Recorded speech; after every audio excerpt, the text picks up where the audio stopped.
Good morning, Bear Bowl traders. This is Mike B back here with trade number 9 of 20. You may have thought I disappeared or was hiding my trades and poor trading, but that isn't the case.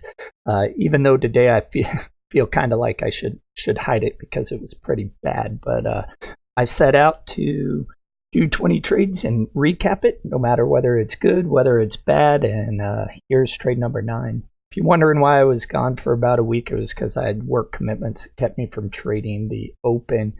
I was in the chat in the afternoon working my afternoon strategy, which should be ready. I should be ready to take that live starting in September. So a quick overview of to catch everybody back up.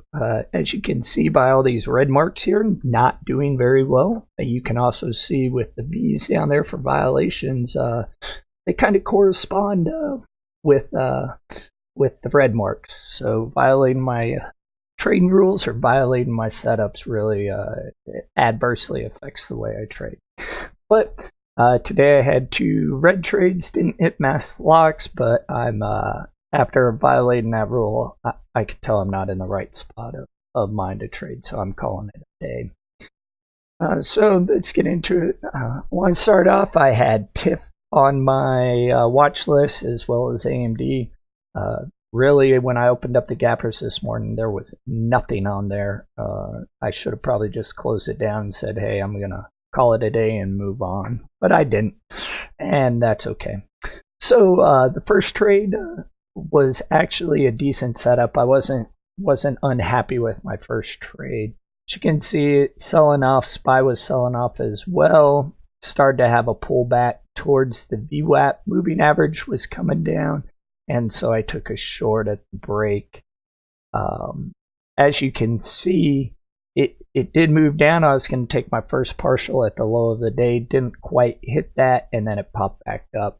One of my rules is I don't get out in the first or second candle after my entry, and the reason for that is I noticed that I was exiting way too early and the move was going in my direction. So I noticed it closed here. Second candle, if it didn't drop back below VWAP, I was getting out as soon as that candle closed. And as you can see, my stop loss was $29.94. Soon as the candle closed, I hit the stop loss button and got out. This actually probably led to the FOMO and the fear of missing out and the frustration, because as that candle came back down, once it broke that candle and lost VWAP, I entered again. The reason I got out here when that first candle is I just simply reminded myself, why are you in this trade? There's no reason to be in this trade. This is not your setup. It's just time to exit it. Don't stick it out. And as you noticed, I would have eventually got stopped out and AMD ran up. So some valuable lessons learned today. A week of no trading, coming back live. I was happy with my first trade, but very, very unhappy with this trade. So I'm calling it a day. Hopefully tomorrow will be better and I can end the month in a much better spot than I'm at right now. See you all this afternoon in the chat and tomorrow.